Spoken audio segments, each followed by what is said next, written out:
The storm over Epsilon 5 never truly ended. It was not a storm of water or wind, but of light, slow, silent arcs of radiant color that bent through the sky like veins of a living thing. Lena stood beneath it, her reflection wavering in the glassy pools that dotted the plateau. Around her, the ruins of the Nexus stone towered in spectral silence, its core still pulsing faintly with energy. The air shimmered with the faint hum of the fibers, that invisible web stretching beyond sight, threading through planets, stars, and minds alike. Orion's voice broke the stillness. "It's changing again."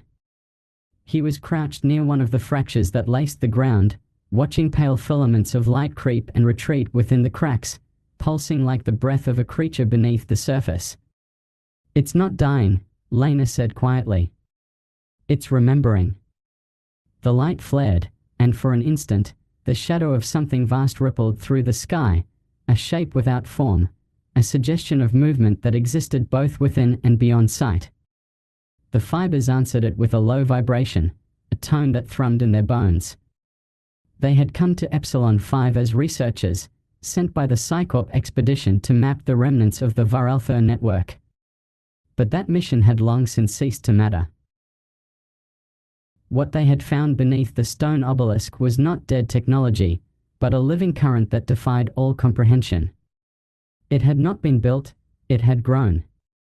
Each day since their arrival, Lena felt it seeping deeper into her mind. Dreams bled into waking hours, and the stars above whispered in patterns that seemed to respond when she spoke. She had begun to feel as though the fibers were learning her language, or perhaps, that she was forgetting her own and remembering theirs. "Do you feel it?" she asked. Orion nodded. "Everywhere. It's like standing in the lungs of something still breathing." They had been alone for weeks. The rest of their crew either lost to the labyrinth beneath the plateau or driven mad by what they saw there. One by one, the others had vanished into the silver corridors that formed and dissolved like mirages. Sometimes Lena still heard their voices, echoing faintly through the fibers, fragments of speech carried like ghosts across the web of reality. At night, when the auroras stretched across the horizon, she saw faces in the light. Some she recognized, others were older, stranger, echoes of beings she could not name. They watched her not with malice, but with expectation. One evening, while Orion slept, Lena descended into the ruins again. She carried a torch, though she knew the darkness here was not one light could touch. The deeper she went, the more the air trembled, as if the planet itself was aware of her intrusion. The walls of the ancient chambers were lined with carvings, their surfaces alive with faint luminescence. The shapes were not writing as she knew it, but woven patterns, spirals within spirals, threads intertwining to form eyes that seemed to shift when she looked away.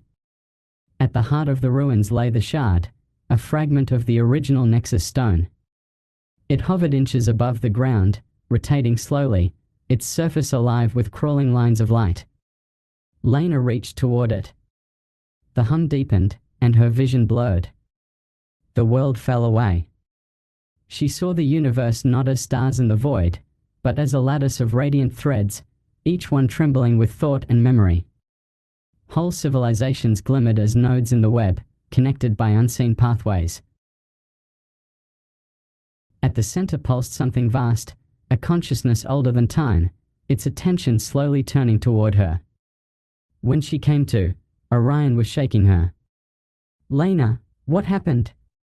Her voice trembled. "I saw them." "The Varelther?"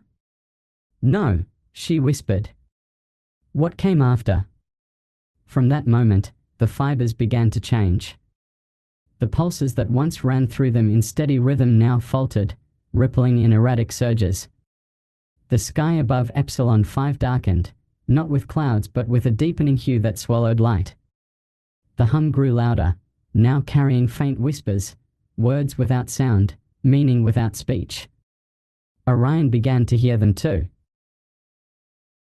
At first, he dismissed them as the echoes of exhaustion, but they grew persistent, shaping themselves into coherent thoughts that were not his own.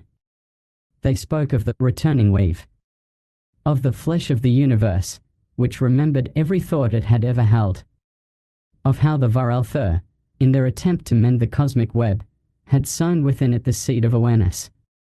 The fibers were no longer mere conduits of energy, they were becoming self-aware. Days passed, or perhaps centuries. Time on Epsilon 5 had lost its meaning.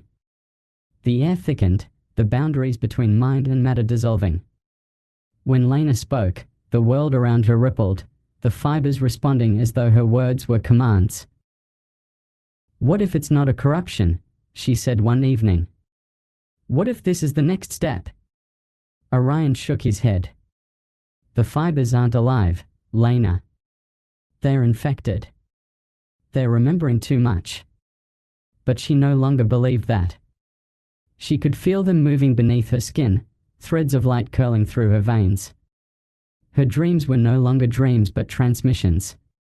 She began to understand that the fibers were speaking through her, that she was being rewritten.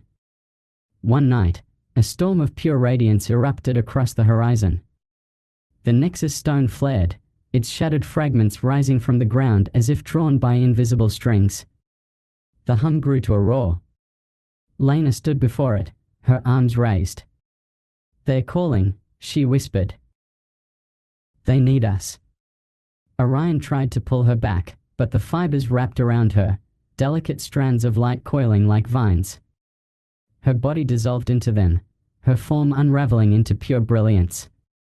He screamed her name, but the sound was lost in the rising chorus of the fibers. The web had awakened fully now. The storm of light stretched into the heavens, connecting Epsilon 5 to distant worlds. Through it, Orion saw visions of other planets, other civilizations, some thriving, others consumed by the same glow now enveloping him. The fibers pulsed with Lena's voice. "Do you see it, Orion? The universe is not dying. It's becoming aware of itself." He reached toward the light, and it reached back. The moment he touched it, he understood. The Varelther had not vanished. They had become the fibers themselves, their consciousness spread across the cosmos. But the fibers, once harmonious, had begun to evolve, feeding on memory and emotion, absorbing all they touched.